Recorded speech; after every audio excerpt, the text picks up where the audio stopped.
Hey, what's up guys? Alex here with a new video, and today I want to talk about my Leica M11 kit and the new Leica Visoflex 2. If you're new to my channel, I am a portrait photographer based out of Orlando, Florida, and I was lucky enough to get my Leica M11 pretty close to launch day. Obviously, as there's so much demand for this camera and its accessories, I wasn't able to fully get everything on launch day, and things have been slowly trickling in.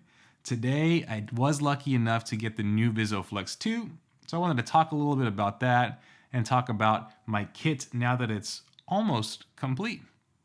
So let's kick things off. The Visoflex 2 is a very nice addition to the M11, and it's nothing like its previous counterpart. So the M10 launched with the Visoflex 1, which was an external viewfinder, and it was very bulky, it was very tall, it wasn't nice to look at, and the quality wasn't the greatest, but it was an external viewfinder for the Leica M10, M10R, M10 monochrome. M10P, didn't forget about you. With a Leica M11, Leica redesigned the Visoflex and launched its new generation.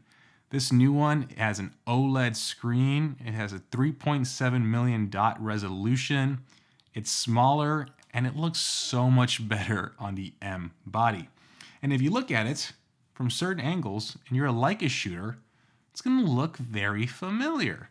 It looks just like the Leica Q2's viewfinder. It actually has the exact same specs.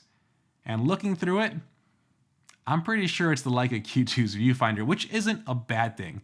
I know a lot of shooters would say, can you give us the SL2's viewfinder, which I think is 5.76 million dots, so even more high res, and it's even a bigger EVF.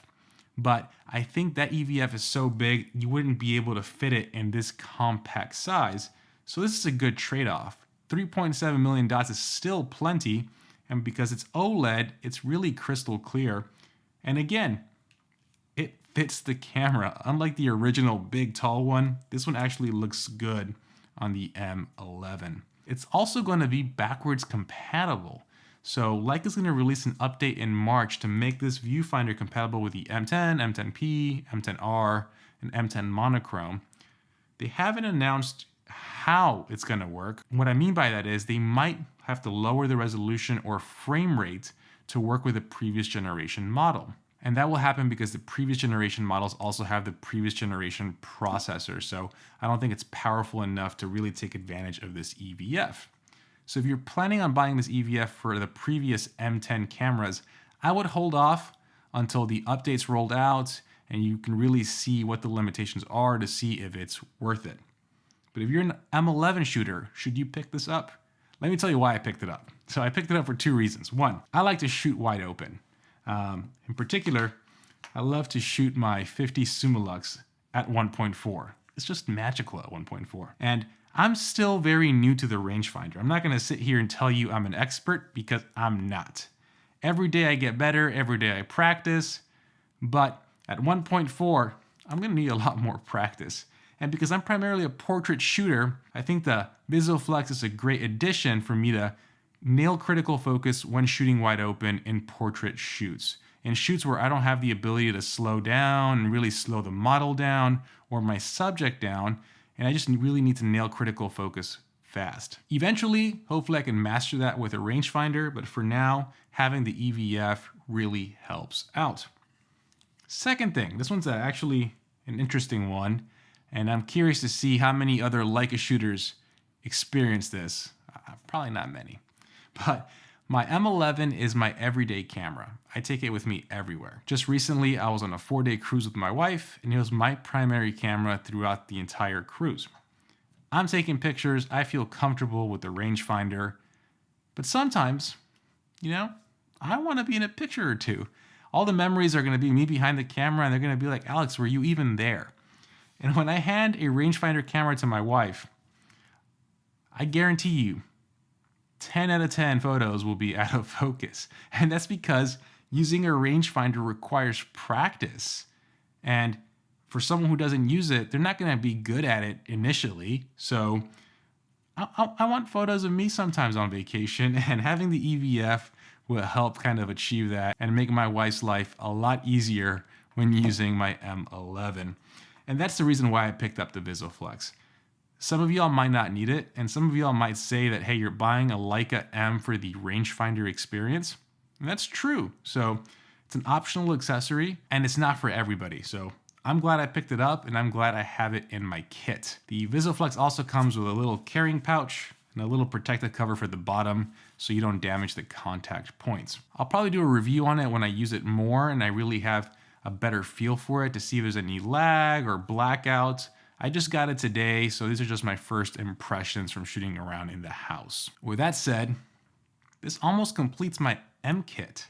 So let's talk about what I currently have. I have the Leica M11 clearly in silver, the Visoflex 2, and I have 2 lenses. I'll start off with the lens on the camera. So I have the 35 Summicron spherical version 2. This is the latest 35 Summicron from Leica, and the reason why I bought this lens is because it is just perfectly balanced with the M11. It's nice and small, compact. 35 millimeters is a wider focal length, but not too wide where you can still take portraits and still really use it for everything without getting crazy distortion. The Summicron is incredibly sharp. It's incredibly easy to focus. It's just a joy to use. This is such a good lens. And part of me wants the Summilux FLE, and like part of me really wants it really, really bad. But I like this lens so much that I kind of find it hard to justify spending that much more for 1.4 when I'm really loving the results of the Summicron. I use this almost 80% of the time on my cruise these past few days, and I have 0 complaints. Really, really versatile lens and fun to use. The second lens I got is probably my favorite Leica lens that I have personally used, and that is the Leica 50mm Summilux spherical, the latest version. And this lens is just magical. If you're familiar with my channel, I have said before that my favorite lens of all time is the Canon RF 50 1.2. This lens not only matches its sharpness, it has a unique look and character, and it's a quarter of the size. This lens is just incredible. And I mean, it's one of my favorite portrait lenses. And for me, a Leica kit is not complete unless you have the 50 Summilux. This is the first time I own it in silver. Silver chrome, I believe is what it's called. And the silver chrome version is actually made out of brass. And I believe it's 130 grams heavier than the black version, which is made out of aluminum. On paper, I didn't think it was going to be that much of a difference. But having it in person and having it in hand, it's a difference. This lens is heavy. Look, it's so tiny, but this is incredibly heavy and weighty because it's made out of brass. And when you match it to the Leica M11 in silver, which is made out of brass, you have a really heavy kit. Optically, this lens is identical to its black counterpart. It's just the finish and the weight. And as of right now, I can't sit here and tell you that I like the silver version more than the black version. Again, the optical performance is identical, but because this lens is so much heavier, it throws off the balance of the camera and it makes it front heavy. And when I'm using the Leica thumb support, I don't mind it too much. But if I'm going to be using the Visoflex, it throws off the grip. And again, it being front heavy doesn't make it as enjoyable. This is all preference. For me, I have to say, I'm 6'4", I have larger hands.